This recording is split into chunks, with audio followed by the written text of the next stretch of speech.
تاسو به راشئ دلته ټریډینګ ویو ته. په ټریډینګ ویو کې به تاسو چېرته راشئ. بسم الله الرحمن الرحیم. راځو موږ تاسو د ټریډینګ باره کې ویډیوګانې شروع کړي دي. د ټریډینګ کورس مې تاسو ته شروع کړی انشاءالله. خدای دې وکړي چې دا کورس تاسو ته د خیر زمینه وګرځي او هغه کسان چې غواړي ټریډینګ وکړي او هغوی د تاوان نه بچ شي. صحیح ده. نو زه راځم، دا خو زموږ بیسک دي. ما تاسو ته ویلي چې لومړی به زه ټول بیسک کور کوم، هغې نه بعد به انشاءالله ایډوانس لیول ته ځو. ایډوانس لیول ویډیوګانې به جوړوو، ستراتیجیانې به جوړوو او څنګه موږ لایف ټریډینګ به زه به تاسو ته انشاءالله خایم. صحیح ده. نو زه راځم لومړی نن درته یو بل ټریک ښیم یا په ټریډینګ ویو کې هغه دا دی چې ټایپس اف چارټس. کوم ډول موږ سره چارټ دي په ټریډینګ کې، موږ سره څومره چارټونه دي او تاسو به څنګه انالیسس کوئ. صحیح شوه. تاسو به راشئ دلته ټریډینګ ویو ته.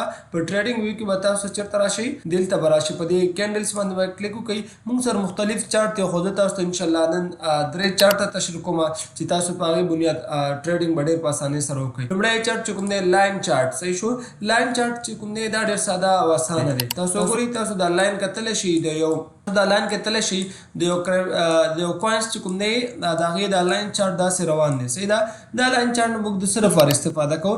لاین چارټ چې کوم دی عموما دا موږ د ټرینډ لپاره استفاده کوو. څه شي لپاره؟ ټرینډ لپاره استفاده کوو چې ټرینډ کوم ډول ټرینډ موږ سره اوس روان دی. صحیح شو. کوم ډول ټرینډ موږ سره روان دی؟ اپ ټرینډ دی، ډاون ټرینډ دی، سایډ وی ټرینډ دی. صحیح ده.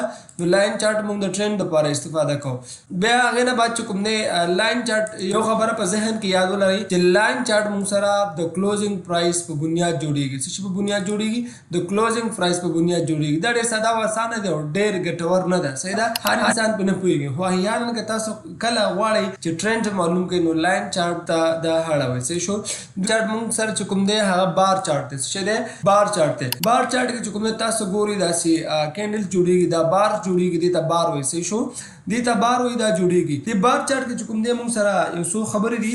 هغه دا دي، هغه کینډل چې کوم شروع په کم قیمت سره وشي، د کوم کینډل شروع شي په کم قیمت سره وشي، او مثال کې ډول اوپن په کم قیمت سره وشو او کلوز موږ سره په زیات قیمت سره وشو، نو دا موږ ته بولش سیګنل راکوي. دا موږ ته بولش کینډل دی، شین کینډل دی، موږ ته د بولش سیګنل راکوي. صحیح ده. مطلب موږ ته د بای آرډر راکوي. د ده په خلاف هغه کینډل چې شروعي اوپن په لوړ قیمت سره وشي او کلوز دلته موږ سره په لو قیمت سره وشي، دا موږ ته د بیرش سیګنل راکوي. مطلب موږ ته د سیل آرډر راکوي. دا موږ سره دوه ډوله کینډل جوړیږي. دا هم ډېر خلک نه استفاده کوي ځکه تر ټولو مشهور او اهم چارټ چې کوم دی هغه موږ سره څه شی ده؟ هغه کینډلز چارټ دی. دا جاپانیز جوړ کړی دی، جاپانیانو دا کینډلز چارټ دی چې دا ډېر مهم او هر څوک استفاده کوي. په کینډلز چارټ کې چې کوم دی موږ سره دوه ډوله کینډل دي.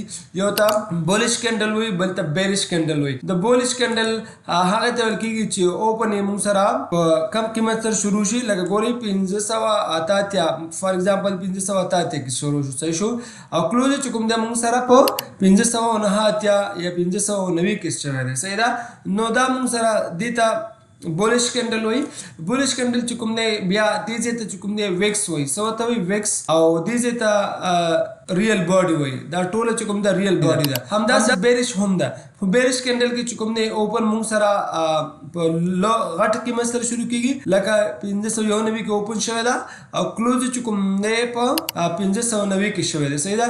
نو دې ته موږ بیا بیرش کینډل ویل کېږي.